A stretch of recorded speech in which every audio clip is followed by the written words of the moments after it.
Hello everyone, this is Prachi. Welcome to this channel.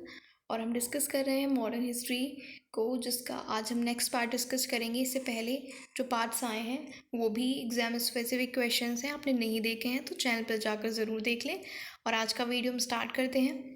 तो आज का जो हमारा पहला पॉइंट होगा वो होगा कांग्रेस पतन के लिए लड़खड़ा रही है। मेरी सबसे बड़ी अभिलाषा जब तक मैं भारत में हूँ कांग्रेस की शांतिपूर्ण समाप्ति में सहयोग करना है। ये बात किसने कही थी? तो आपसे क्वेश्चन पूछा है कि कांग्रेस पतन के लिए लड़खड़ा रही है। मेरी सबसे बड़ी अभिलाषा जब तक मैं भारत में हूँ कांग्रेस की शांतिपूर्ण समाप्ति में सहयोग करना है। ये बात किसने बोली थी उस समय? तो ये बात बोली थी लॉर्ड कर्जन ने, जैसे कि आप यहाँ पर देख सकते हैं। लॉर्ड कर्जन ने ये बात बोली थी। नेक्स्ट पॉइंट की बात करेंगे हम। अध्यक्षीय संबोधन के समय जिस कांग्रेस अध्यक्ष ने हिंदी भाषा के लिए रोमन लिपि लागू करने की वकालत की थी वो कौन थी? फिर से सुनिए। अध्यक्षीय संबोधन के समय जिस कांग्रेस अध्यक्ष ने हिंदी भाषा के लिए रोमन लिपि लागू, हम जानते हैं हर भाषा की एक लिपि होती है और वर्तमान में ऐसे हिंदी भाषा के लिए कौन सी लिपि है? देवनागरी। तो कौन से कांग्रेस अध्यक्ष ने हिंदी भाषा के लिए रोमन लिपि लागू करने की सिफारिश की थी? तो वो थे सुभाष चंद्र बोस। कौन थे? सुभाष चंद्र बोस, आपको ध्यान रखना है। नेक्स्ट पॉइंट हमारे पास है वह स्वतंत्रता सेनानी जिन्होंने भारत की स्वतंत्रता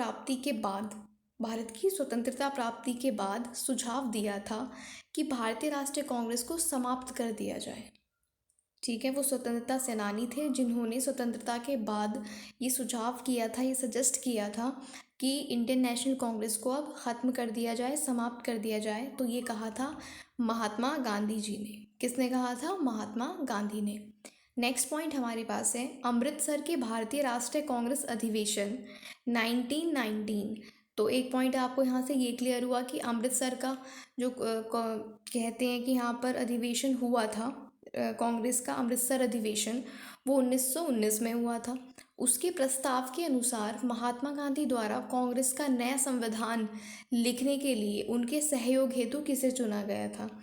तो संविधान के लिए, कांग्रेस का नया संविधान लिखने के लिए गांधी जी के द्वारा अमृतसर अधिवेशन 1919 में किसको उनके सहयोग के लिए चुना गया था? तो वो थे NC केलकर और IB सेन।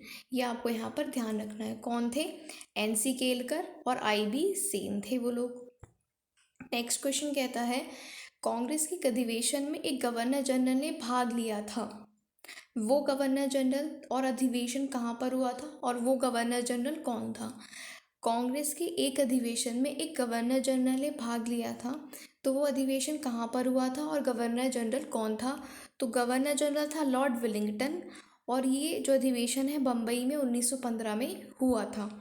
ठीक है, ये आपको ध्यान रखना है। गवर्नर जनरल कौन था? Lord Willingdon. और ये जो सेशन है ये कहाँ पर हुआ था? बम्बई में 1915 में। लॉर्ड विलिंगटन, ये आपको ध्यान रखना है। नेक्स्ट पॉइंट की बात करेंगे भारतीय राष्ट्रीय कांग्रेस का वह अधिवेशन जिसकी अध्यक्षता C विजय राघव चेरियार ने की थी। यानी कि कौन से अधिवेशन की अध्यक्षता कांग्रेस के C विजय राघव चेरियार ने की थी? वो अधिवेशन कब हुआ था और कहाँ हुआ था? तो नागपुर अधिवेशन 1920, जिसकी अध्यक्षता की थी C विजय राघव चेरियार ने। तो आपको ये 3 पॉइंट याद रखने हैं। नागपुर अधिवेशन 1920, नागपुर अधिवेशन 1920, और इसके अध्यक्ष कौन थे? C विजय राघव चेरियार। नेक्स्ट पॉइंट की बात करते हैं कांग्रेस ने पहली बार भारतीय रियासतों के प्रति अपनी नीति कब घोषित की? कांग्रेस ने पहली बार जो भारत की रियासतें थी उनके प्रति जो कांग्रेस की नीति थी वो कब घोषित करी? तो पहली बार नागपुर अधिवेशन में ही अपनी नीति को घोषित किया कांग्रेस ने। नागपुर अधिवेशन 1920, ये आप ध्यान रखेंगे। इसके बाद नेक्स्ट पॉइंट है 1922 में गया का जो इंडियन नेशनल कांग्रेस का अधिवेशन हुआ उसके अध्यक्ष कौन थे? तो उसके अध्यक्ष थे चित्तरंजन दास या CR दास, जिनको कहा जाता है। तो यहाँ से हमें क्लियर होता है कि जो गया अधिवेशन हुआ था कब हुआ था? 1922 में। उसके अध्यक्ष कौन थे? चित्तरंजन दास। तो नागपुर अधिवेशन 1920 और गया अधिवेशन 1922, और ये इसके अध्यक्ष कौन थे? गया अधिवेशन 1922 के चित्तरंजन दास। इसके बाद आपको सही क्रम में लगाना है भारतीय राष्ट्रीय कांग्रेस के अध्यक्षों के क्रम को। तो यहाँ पर महात्मा गांधी, उसके बाद बनी थी, मतलब ये एक सीक्वेंस है, पहले महात्मा गांधी हैं इन सब में, उनके बाद सरोजनी नायडू, उनके बाद जवाहरलाल नेहरू, फिर वल्लभ भाई पटेल। ये कॉन्टिन्यूस नहीं है, लेकिन इनमें से जो पहले हैं उसके सीक्वेंस के अकॉर्डिंग ये लगाए गए हैं, ठीक है। महात्मा गांधी, श्रीमती सरोजनी नायडू, जवाहरलाल नेहरू और वल्लभ भाई पटेल।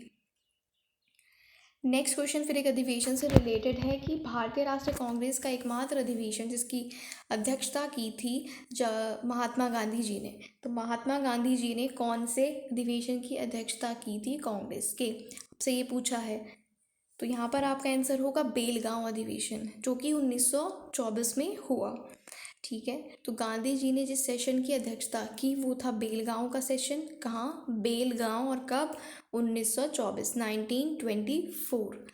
अब हमें कुछ अध्यक्ष और उनके जो जहाँ पर ये सेशन हुए और उसका टाइम पीरियड यहाँ पर मैच करना है। तो हम जैसा कि देख सकते हैं, मोतीलाल नेहरू जो अधिवेशन के अध्यक्ष रहे वो रहे अमृतसर अधिवेशन के 1919, यानी कि अमृतसर अधिवेशन 1919, अध्यक्ष मोतीलाल नेहरू।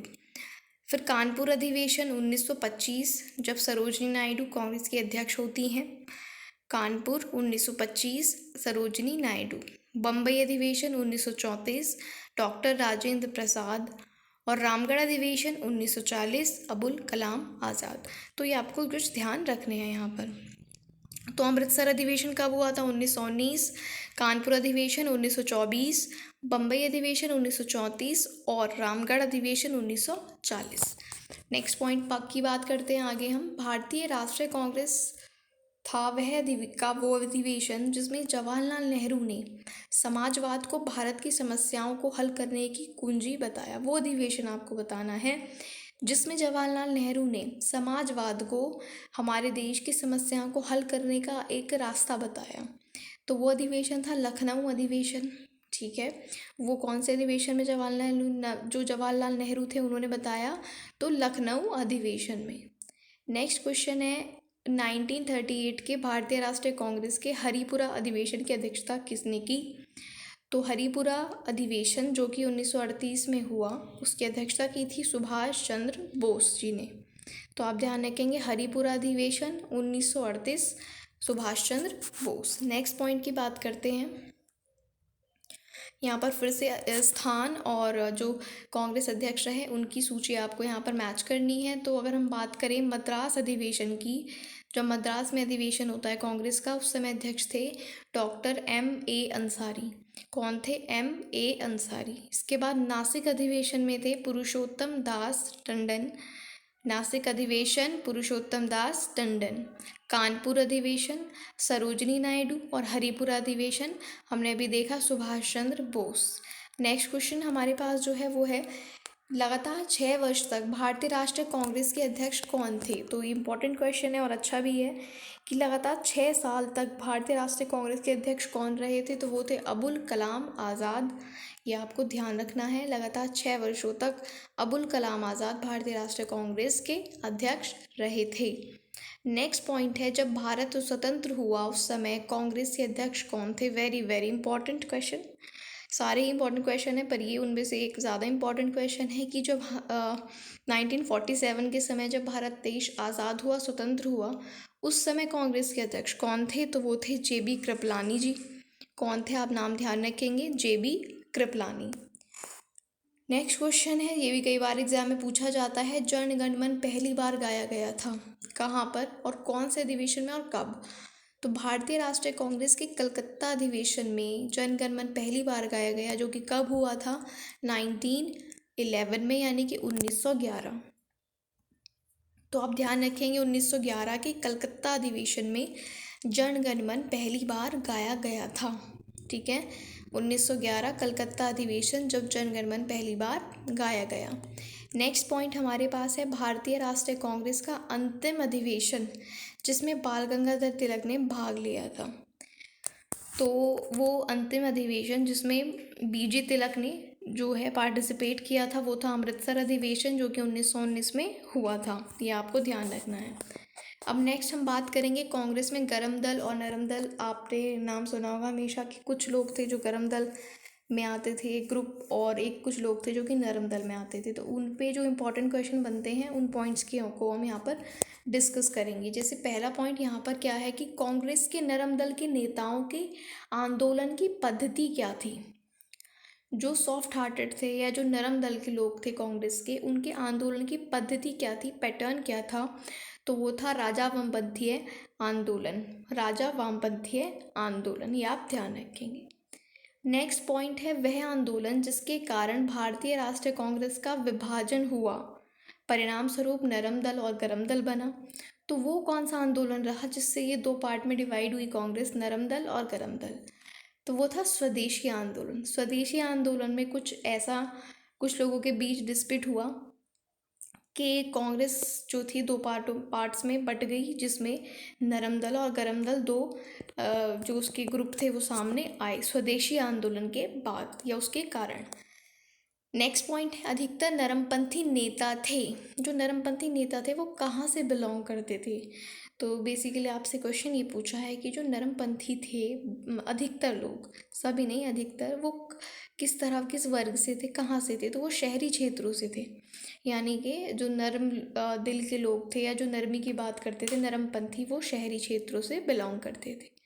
नेक्स्ट पॉइंट हमारे पास है 1904 से लगातार भारत को स्वशासन देने पर बल दिया किन्होंने। 1904 से लगातार भारत को स्वशासन देने पर बल दिया, किन्होंने बल दिया, तो वो थे दादा भाई नेहरू के स्वशासन चाहिए, हमें क्या चाहिए, स्वशासन। और इस पर 1904 से ही कौन बल दे रहे थे, दादा भाई नेहरू जी। नेक्स्ट पॉइंट हमारे पास है बाल गंगाधर तिलक, मदन लाल, उधम सिंह और गोपाल कृष्ण गोखले में उग्रपंथी नहीं था। उग्रपंथी यानी कि नरम दल, जो गरम दल वाले थे वो नहीं थे। इनमें से कौन नहीं थे, तो गोपाल कृष्ण गोखले, ठीक है। तो वो इनमें से गरम दल में नहीं, वो नरम दल में थे, गोपाल कृष्ण गोखले, ये आपको ध्यान रखना है। भारतीय राष्ट्रीय कांग्रेस पर प्रार्थना, याचना और विरोध की राजनीति करने का आरोप किसने लगाया था, कि जो कांग्रेस है ये सिर्फ प्रार्थना करती रहती है, सिर्फ रिक्वेस्ट करती है, बस याचना करती रहती है, विरोध नहीं करती है ना, आराम से सब चीज़ों को बहुत मत मांगती रहती है। इस चीज़ का जो विरोध किया था, ये जो आरोप है लगाया था, वो लगाया था बाल गंगाधर तिलक ने कांग्रेस पर, ठीक है। किसने, बाल गंगाधर तिलक ने। नेक्स्ट पॉइंट हमारे पास है कांग्रेस की प्रार्थना और याचना की नीति अंत तो गतवा समाप्त हो गई, किसके नेतृत्व में ये याचना की और प्रार्थना की नीति समाप्त हुई कांग्रेस की, तो बाल गंगाधर तिलक के नेतृत्व में ये हुआ। नेक्स्ट पॉइंट हमारे पास जो है वो है भारतीय राष्ट्रीय कांग्रेस गरमपंथियों के प्रभावाधीन आया, यानी कि गरमपंथियों का प्रभाव कब से प्रभावशील हुआ भारतीय कांग्रेस पर, तो 1906 के बाद भारतीय राष्ट्रीय कांग्रेस गरमपंथियों के प्रभावाधीन आया, ठीक है। नेक्स्ट पॉइंट हमारे पास है अरविंद घोष, दादा भाई नेहरू जी के गोखले और एस एन बनर्जी में कांग्रेस के गरम दल से संबंधित था, यानी इनमें से कोई एक जो कि गरम दल से संबंधित थे, तो वो थे अरविंद घोष, और बाकी जो हैं वो किससे थे, नरम दल से, जो इसमें ऑप्शन में गिवन है, लेकिन जो अरविंद घोष थे वो गरम दल से रिलेटेड थे। नेक्स्ट पॉइंट है कि राष्ट्रीय आंदोलन में बाल गंगाधर तिलक, दादा भाई नेहरू जी, एम जी रानाडे, गोपाल कृष्ण गोखले में से नरम दल के तौर पर नहीं थे, तो ऑब्वियसली बाल गंगाधर तिलक, उन्होंने ही इस हवा को आगे तक मतलब गरम दल को वो लेकर गए, तो बाल गंगाधर तिलक थे। शेरे पंजाब के नाम से मशहूर थे, शेरे पंजाब के नाम से किन्हें जाना जाता था, तो लाला लाजपत राय, ठीक है। शेरे पंजाब किन्हें कहा जाता था, लाला लाजपत राय को कहा जाता था। अब नेक्स्ट पॉइंट की बात अगर हम करते हैं तो नेक्स्ट पॉइंट है कि फिरोज शाह मेहता, दादा भाई नेहरू, गोपाल कृष्ण गोखले, लाला लाजपत राय में से भारतीय राष्ट्रीय कांग्रेस में उदारवादियों से जुड़ा नहीं था, तो लाला लाजपत राय उदारवादी नहीं थे, यानी कि नर्म दल में नहीं थे। लाला लाजपत राय किस में थे, गरम दल पे, ये आपसे पूछा है। लाला लाजपत राय ने अपना राजनीतिक गुरु किसको माना था, लाला लाजपत राय ने अपना राजनीतिक गुरु किसको माना था, तो मैजिनी को, किसको, मैजिनी को। नेक्स्ट क्वेश्चन है कि गोपाल कृष्ण गोखले, बाल गंगाधर तिलक A.O. ह्यूम और मदन मोहन मालवीय में मध्यम मार्गी नहीं था, यानी कि बीच का मार्ग उनको नहीं अपनाना था, वन साइडेड थे, तो वो थे बाल गंगाधर तिलक। नेक्स्ट पॉइंट है स्वदेशी के समर्थक थे। स्वदेशी के समर्थक कौन थे? अरविंद घोष, और ये किससे बिलोंग करते थे? गरम दल से, आप ध्यान रखेंगे। भारतीय शांति के जनक किनको कहा जाता है? ये क्वेश्चन कई बार एग्जाम में देखा गया है। भारतीय अशांति के जनक, तो भारतीय शांति के जनक कहे जाते हैं लोकमान्य तिलक, यानी कि बाल गंगाधर तिलक। बाल गंगाधर तिलक को अशांति का जनक कहा किसने था? ये भी क्वेश्चन पूछा जाता है। तो वैलेंटाइन शिरोल ने, वैलेंटाइन शिरोल ने कहा था कि बाल गंगाधर तिलक क्या हैं? अशांति के जनक हैं। नेक्स्ट पॉइंट है बाल गंगाधर तिलक को सज़ा के बाद जिसने दया की वकालत की थी और कहा था संस्कृत के एक विद्वान के रूप में तिलक में मेरी दिलचस्पी है, ये बात किसने कही थी? तो ये कही थी मैक्स मुलर ने। मैक्स मुलर हुआ करते थे, उन्होंने बाल गंगाधर तिलक को सज़ा के बाद कहा था कि संस्कृत के एक विद्वान के रूप में तिलक में मेरी रुचि है, दिलचस्पी है। किसने कहा था? मैक्स मुलर ने। नेक्स्ट पॉइंट है 1908 में 6 वर्ष के कारावास की सज़ा स्वतंत्रता संग्राम के जिस उग्रवादी नेता को दी गई थी? तो अभी हम जैसे कि बात की, बाल गंगाधर तिलक को 6 वर्ष की कारावास की सज़ा सुनाई गई थी। नेक्स्ट पॉइंट है भारत के स्वतंत्रता आंदोलन के प्रारंभिक दौर में उग्रवादी विचारधारा को निरूपित करता है। किस तरह से? तो संवैधानिक साधनों और याचिकाओं के स्थान पर आक्रामक साधनों से सुशासन प्राप्त करना, उनका जो उग्रवादी विचारधारा थी वो ये मानती थी कि संवैधानिक साधनों और याचिकाओं की जगह अगर आक्रामक साधनों का यूज़ किया जाए तो सुशासन की प्राप्ति की जा सकती है। नेक्स्ट पॉइंट हमारे पास है भारतीय मुसलमान सामान्य रूप से उग्रवादी आंदोलन की ओर आकर्षित नहीं हुए, उसका क्या कारण था? तो उग्रवादियों की हिंदू अतीत का राग अलापने की नीति, उग्रवादियों की हिंदू अतीत मतलब जिस तरह से कहते थे कि उग्रवादी हिंदू ही हैं, हिंदू ही हैं, तो इसलिए मुसलमान उसमें शामिल नहीं होते थे, उस ओर आकर्षित नहीं होते थे। यहाँ पर कथन और कारण आपको गिवन है। कथन कहता है कि बाल गंगाधर तिलक सांप्रदायिकतावादी थे, बिल्कुल नहीं थे, तो ये गलत है। और कारण इसका है कि उन्होंने धर्म का राजनैतिक अस्त्र के रूप में प्रयोग किया, तो ये बात तो सही है। बाल गंगाधर तिलक सांप्रदायिकतावादी तो नहीं थे, लेकिन उन्होंने धर्म का राजनीतिक अस्त्र के रूप में यूज़ किया था। नेक्स्ट पॉइंट ये है कि महाराष्ट्र में गणपति पर्व का श्री गणेश किसने किया? महाराष्ट्र में गणपति उत्सव या कहेंगे गणपति पर्व को मनाने की शुरुआत किसने की थी? तो बाल गंगाधर तिलक जी ने की थी, ये आपको ध्यान रखना है। वो व्यक्ति जिसने महाराष्ट्र के गणपति उत्सव का एक ऐसा कायाकल्प किया कि वो एक राष्ट्रीय उत्सव बन गया, सेम क्वेश्चन है, तो बाल गंगाधर तिलक। नेक्स्ट पॉइंट है वह मुसलमान जिसने महात्मा गांधी के साथ बाल गंगाधर तिलक की अर्थी उठाई थी। समझ रहे हैं? वो मुसलमान जिसने महात्मा गांधी के साथ बाल गंगाधर तिलक की अर्थी उठाई थी वो थे शौकत अली। ये आपको ध्यान रखना है, कौन थे? शौकत अली।